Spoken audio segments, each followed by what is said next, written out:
SID ஏற்கனவே வந்து யார் யார் பேரில் எல்லாம் எஃப்ஐஆர் போட்டிருக்காங்களோ அந்த நபர்களை தான் இவங்க எஃப்ஐஆரில் கொண்டு வந்து விசாரிச்சுட்டு இருக்கிறாங்க அப்படிங்கிறது தெரியும். அந்த வேளையில் தான் இந்த நபரை பற்றிய தகவல்கள் தெரிஞ்சு அவரை விசாரிக்கிறதுக்காக கரூர் போயிருக்கிறாங்க. அப்போது அந்த இடத்துலேருந்து வீட்டிலேருந்து இவர் வந்து எஸ்கேப் ஆகிருக்கிறாரு. அந்த வீட்டில் என்ன சொல்கிறாங்கன்னு சொன்னால் அவர் வெளியூரில் வேலைக்கு போயிருக்கிறாரு அப்படிங்கிறத சொல்லியிருக்கிறாங்க. இவரை தொடர்பு கொள்ள நினைக்கும் போது இவருடைய தொடர்பு எண் கிடைக்கல அப்படிங்கிற தகவல்கள்லாம் வந்திருக்கு. அப்போ இதில் தான் மிகப்பெரிய சந்தேகம் வந்து எழுந்திருக்கு.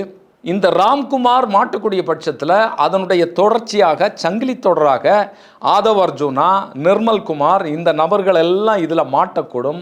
உண்மையிலே வந்து ஆதவ் அர்ஜுனா மாட்டக்கூடாது அப்படிங்கிறதுக்காக இவர் தலைமறைவாக இருக்கிறாரா, இல்லைனா இந்த திட்டமிடுதலில் தனக்கும் வந்து பங்கு இருக்குது அப்படிங்கிற காரணத்தினால அதை மறைக்கிறதுக்காக அதை வந்து ஒழிச்சு வைப்பதற்காக இந்த சிசிடிவி கேமரா காட்சிகளை வந்து தன் கூடவே வந்து கொண்டு போயிட்டாரா அப்படிங்கிற கேள்விகள்லாம் எழுது. இன்னொரு விஷயம் பார்த்தீங்கன்னு சொன்னால் இந்த சிசிடிவி ஆதாரங்களை இவங்க இன்னுமே வைத்திருக்கிறார்களா அப்படிங்கிற கேள்வி இதில் வந்து தொக்கி நிற்கு. ஏன்னா இந்த ஆதாரங்கள் கிடைக்கக்கூடிய பட்சத்தில் மிக மிக முக்கியமான துருப்புச்சீட்டாக இந்த கரூர் சம்பவத்தில் அந்த ஆதாரங்கள் இருக்கும் அப்படிங்கிறத நம்பப்படுது.